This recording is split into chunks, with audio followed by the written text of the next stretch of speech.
Scott, are you cold? It was like 30 degrees. It dropped so fast.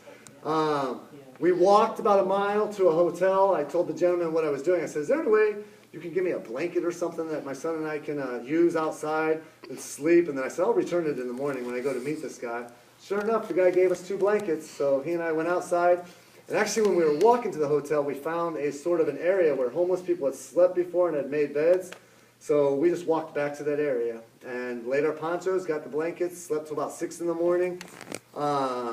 Returned the blankets. We were supposed to meet Wayne at 7. Thank goodness it was early. Wayne showed up at 6:15 the next day. But he took us again to old Route 66. He stopped and showed us places where he went with his wife before they died on vacation. I was telling somebody earlier, along Route 66 for anywhere from 20 to 50 miles, there's a long stretch where everybody that goes along Route 66, except us, we stopped and took pictures, but everybody puts and makes rocks, they'll put their name. It'll say Michael, Scott, Rittman, Ohio, Akron, Ohio, Pittsburgh, Pennsylvania. I mean, I'm talking like here, here, here. So I made a video of us driving along and just seeing of all the people that have been there and all the different things that people went to. We went to Elgin, Texas, which is a ghost town. It said, there's a sign that said something in like the early 90s. The population was 1,200. Its currently population is 1. And we went through, made some videos of all just the buildings and the cars and just everybody. I mean, it's sad seeing what people left behind.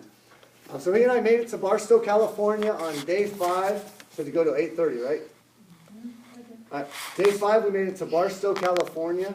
Barstow, California, we were hitchhiking, and from there, we had a hard time getting on the freeway. We talked to this gentleman who said, see the buses there? He goes, those buses go to Vegas. He said, you ever see anybody getting tickets? He said, all you got to do when you see the buses load, just walk on the bus. And so we were debating whether we were going to go to Las Vegas or Vegas. So I said, all right, let's go to Vegas. And so the bus loaded, and Scott and I got in line, and we just walked on the bus and sat down and rode the bus to Vegas. Nobody collected tickets. My guess was it's a shuttle bus that they do to keep people going there. But he and I got to Vegas without researching Vegas, and we got stuck in Vegas for 4 days. There's a prison south to Vegas, and there's a prison north to Vegas, 17 miles. And in the middle, there's signs that say, do not pick up hitchhikers, maybe escaped convicts. So, if you guys remember the heat wave that Vegas had back in June, 120 degrees. Yeah, he and I were there. Somebody told us, go to the casinos, get a player's card, and they will all comp you dinners and money. So for 4 days, he and I went to all these casinos, and we made, I think, like $26 off of $270 in comps. We were terrible gamblers, let me tell you. But we ate, we saw car shows. We slept in a homeless shelter in Las Vegas. In Barstow, California, we volunteered at a homeless shelter. We served dinner there. So one of the things on the bucket list of Scott, and actually I could see, it was a good experience to see why people were there. One lady that was there had, her husband had up and left. She just woke up in the morning with the 2 kids and the husband wasn't there. There was a gentleman there who had wife and the children lived at their aunt's until he could start back and get a job. Most of it was economy, that everybody was there was economy. It wasn't drugs, it wasn't the drinking, it wasn't the stereotypes that I had thought or that we had seen. And the same when we slept in Vegas at the homeless shelter. It was very nice. You have to walk through metal detectors. They breathalyze you, pat you down to make sure you're not bringing anything in. That was our first night, or the first time we slept indoors.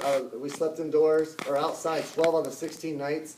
The 3rd night in Vegas, we met this gentleman that brings in homeless people. He bought this trailer in 1982. If you watch my videos from 99 to 110, you'll appreciate him. If you've ever seen anything hoarding before, you've never seen it until they haven't thrown anything away since 1982. If you're homeless, come stay with me. They built shacks, they built tents. There were about 8 people that lived there. There was one autistic gentleman that just made anything electronics. He had something in electronic in his hand the whole time. He built a Wi-Fi system that they could steal Wi-Fi from 3 houses down. They had solar panels outside, that they had one extension cord that ran through their house, that they had a plug on that could do their computers. They built guitars, they built drums out of shoes and cans. They put their hot water heaters outside, so that however hot the water got was however hot your shower was getting that day.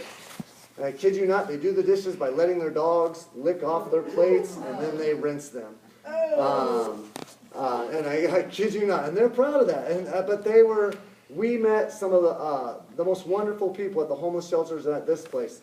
I think out of all the people I met, this little camp we were at had the most touching story. This gentleman, Bob, was in his 70s. He had a son that was, I would say, young 20s, maybe in the late teens, that was doing drugs and was swimming and diving in Bullhead, California. He dove in and broke his neck. And then they transferred him to the hospital over in Vegas. And him and his wife had left their home and came up to Vegas, and they were staying there, and they would visit with them during the day, sleep in their car in the parking garage at night.